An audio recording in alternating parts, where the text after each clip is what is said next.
The possession of the young girl. In a remote Hmong village nestled within the dense mountains of Southeast Asia, a sense of tranquility was shattered by an unsettling and inexplicable occurrence. The village was small, with tightly knit families who adhered closely to traditional beliefs and practices. One such family lived near the edge of the village, their home surrounded by thick forest and whispering winds. Their youngest daughter, Mai, was known for her cheerful disposition and boundless energy. However, one fateful evening, this spirited young girl began to exhibit strange and alarming behaviors. It started subtly. Mai would wake in the middle of the night, her eyes wide with fear, claiming she had seen shadowy figures hovering near her bed. Her parents dismissed these as mere nightmares, common for a child her age. But the situation escalated quickly. Mai began to speak in a language no one could understand, her voice deep and guttural, entirely unlike her usual sweet tone. She became increasingly agitated, lashing out violently at her family and neighbors without provocation. Her aversion to religious objects became apparent when she recoiled and screamed at the sight of the family's altar, a place where they honored their ancestors.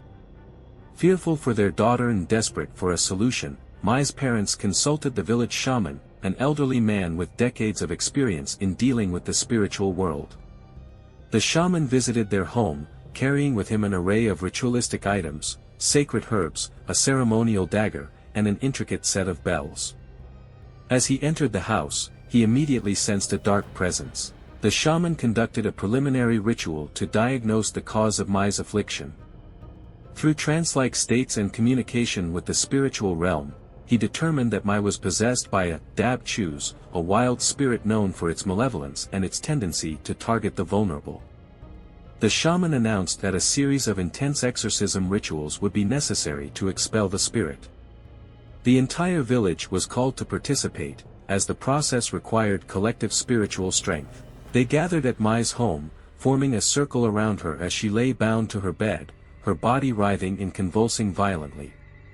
The shaman began chanting in an ancient Hmong dialect, the rhythmic incantations echoing through the room. He waved bundles of sacred herbs, their smoke filling the air, while striking the bells to summon protective spirits. As the rituals progressed, Mai's behavior became more erratic. She screamed and thrashed, her voice blending into a cacophony of unsettling noises. The shaman, undeterred, continued his chants, calling upon the ancestors and benevolent spirits to aid in the battle against the dark entity. The climax of the exorcism came when the shaman used the ceremonial dagger to draw protective symbols in the air, commanding the dab chus to leave Mai's body. Hours passed in this intense spiritual warfare. Finally, as dawn broke and the first rays of sunlight pierced through the windows, Mai's body went limp. The room fell silent, the oppressive atmosphere lifting as a sense of calm returned. The shaman declared that the spirit had been expelled.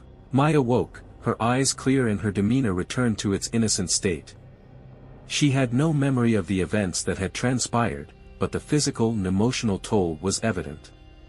The village rejoiced at her recovery, though the experience left an indelible mark on the community. Mai's family offered a grand feast to thank the shaman and the villagers for their support. However, the memory of Mai's possession lingered, serving as a potent reminder of the thin veil between the physical world and the spiritual realm.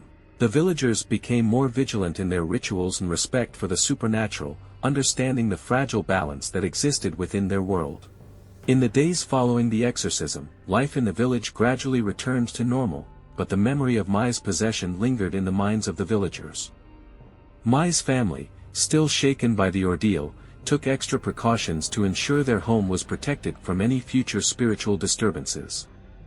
They consulted the shaman on a regular basis, seeking his guidance on how to maintain the delicate balance between their world and the supernatural. Mai herself, though free from the immediate effects of the possession, was not entirely untouched by the experience. She had moments of lingering fear, particularly at night, when she would sometimes wake up in a cold sweat, haunted by vague, unsettling dreams. Her parents comforted her as best they could, reinforcing the protections around their home and frequently participating in rituals designed to ward off evil spirits.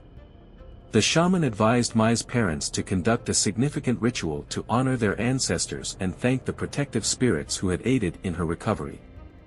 This ritual, known as Neeb, was a grand event that involved the entire village. It was believed that such a ceremony would not only express gratitude but also fortify the spiritual defenses of the community.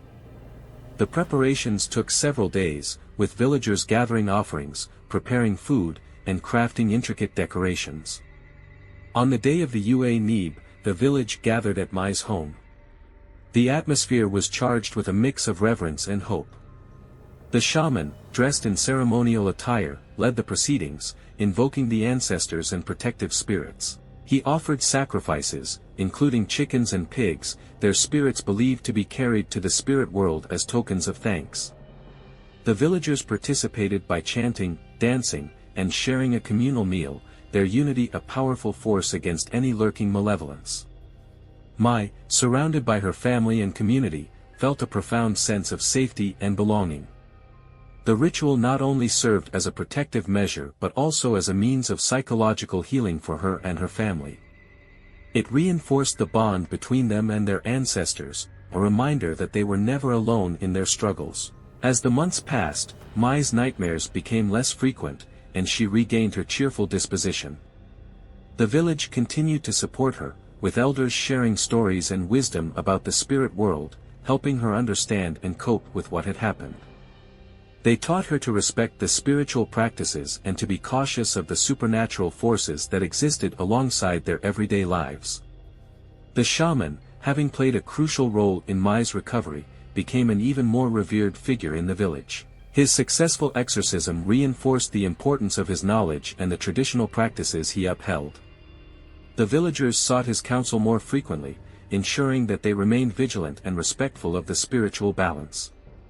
Years later, as Mai grew into a young woman, she decided to learn more about the shamanic traditions herself.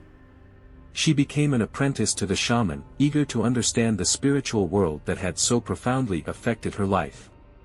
Through her training, she learned the chants, rituals, and the delicate art of communicating with spirits. Her experience, though terrifying, had given her a unique perspective and a deep respect for the spiritual practices of her people. Mai's journey from a frightened, possessed child to a knowledgeable apprentice symbolized the resilience and strength of her community.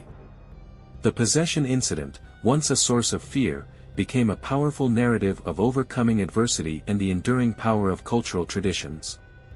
The village, more united than ever, continued to thrive, its members carrying forward the lessons learned from that dark chapter in their history.